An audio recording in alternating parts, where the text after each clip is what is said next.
Right share issue করছে দেখলে অনেকে ইনভেস্টর প্রথমেই মনে করে কম দামে শেয়ার পাওয়া যাবে, নিশ্চয়ই এটা খুব ভালো সুযোগ। কিন্তু মার্কেটে সব ডিসকাউন্ট আসলে সবসময় সত্যিকারের ডিসকাউন্ট না। আমি ইমরান হাসান, ইনভেস্টিড অ্যাসেট ম্যানেজমেন্ট থেকে বলছি। আজকে আপনাদের সাথে আলোচনা করব রাইট শেয়ার কি, ইস্যু প্রাইসটা কেন গুরুত্বপূর্ণ, কেন রাইট শেয়ার ইস্যু করা হয়, আর ডাইলিউশন কিভাবে ইনভেস্টরের রিটার্নকে প্রভাবিত করতে পারে। ধরেন আপনি একটা কোম্পানির শেয়ার হোল্ডার, হঠাৎ কোম্পানি ঘোষণা করলো, আপনি জানতে পারলেন ডিএসির মাধ্যমে যে আপনি চাইলে নির্দিষ্ট দামে আরো শেয়ার কিনতে পারবেন। এই যে অতিরিক্ত অতিরিক্ত শেয়ার কেনার আপনাকে অধিকারটা দিল, এটাকে বলা হয় রাইট শেয়ার। সহজভাবে বললে রাইট শেয়ার হলো এক্সিস্টিং শেয়ার হোল্ডার থেকে নতুন শেয়ার কেনার সুযোগ। কিন্তু এখানে আসল প্রশ্ন হলো, কোম্পানি এই সুযোগ কেন দিল, সে কেন টাকা তুলছে নতুন করে? ব্যবসা বাড়ানোর জন্য, তার লোন কমানোর জন্য, নাকি তার আগের দুর্বল ব্যালেন্স শিটটা সামলানোর জন্য? এই কোশ্চেনগুলো খুব ইম্পর্টেন্ট। আরেকটা ইম্পর্টেন্ট বিষয় হলো ইস্যু প্রাইস। কোম্পানি কত টাকা রাইট শেয়ার দিচ্ছে এবং সেটা কারেন্ট মার্কেট প্রাইস থেকে কত ডিসকাউন্টে দিচ্ছে, এটা অবশ্যই দেখতে হবে। আবার মার্কেট প্রাইস যেটা আছে কোম্পানি, সেটা কি লজিক্যাল, নাকি এটা অনেক ওভার ভ্যালুড হয়ে আছে? সেক্ষেত্রে ডিসকাউন্টে দিলেও ওটা আসলে সেরকম ডিসকাউন্ট হচ্ছে না। ধরেন বাজারে একটা শেয়ারের দাম 50 টাকা, আর কোম্পানি রাইট শেয়ার দিচ্ছে 15 টাকায়।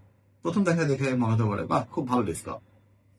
কিন্তু প্রফেশনাল ইনভেস্টররা তার শুধু ডিসকাউন্ট দেখে এই সিদ্ধান্তটা নেবে না।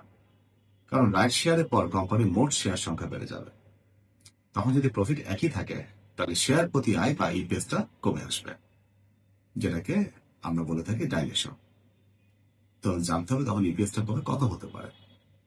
এই জন্য যেটা হয়, আপনারা দেখবেন যখন রাইট শেয়ারের রেকর্ড ডেটটা পার হয়, তখন শেয়ার প্রাইসটা পড়ে যায় বা অ্যাডজাস্ট হয়ে যায়, বোনাস শেয়ারে যেরকম হয় সেইভাবে। তাই কারেন্ট প্রাইস থেকে ডিসকাউন্ট দেখে যদি নিশ্চিত লাভ হচ্ছে ভেবে ডিসিশন নেওয়া হয়, সেটা ভুল হতে পারে।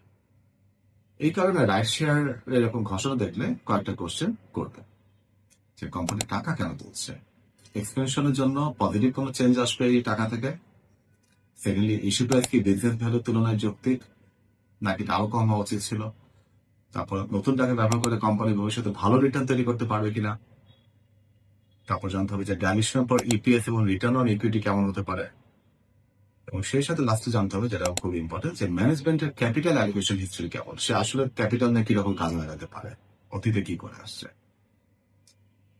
রাইট শেয়ার মানে ডিরেক্টলি ভালো বা খারাপ না।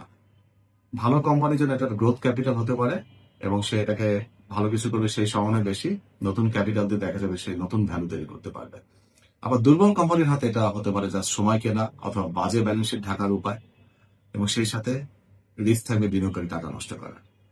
তাই রাইট শেয়ার দেখেই এক্সাইটেড হওয়ার আগে যদি এক কথা বলি, একটা ঠান্ডা মাথায় অ্যানালাইসিস করবেন, ডিসকাউন্ট দেখবেন, ইস্যু প্রাইস দেখবেন, ইউজ অফ নিউ ফান্ড কি দেখবেন, ডাইলিউশন বুঝবেন, আর সবচেয়ে ইম্পর্টেন্ট বিজনেস কোয়ালিটিটা দেখবেন। শেষ কথা, রাইট শেয়ার মানেই অপরচুনিটি না, রাইট শেয়ার মানেই ডেঞ্জার না। এটা একটা ফিনান্সিয়াল টুল। ইনভেস্টর হিসেবে আপনার প্রশ্ন থাকবে, এই নতুন টাকা কোম্পানির ভ্যালু বাড়াবে, নাকি শুধু শেয়ার সংখ্যা বাড়াবে?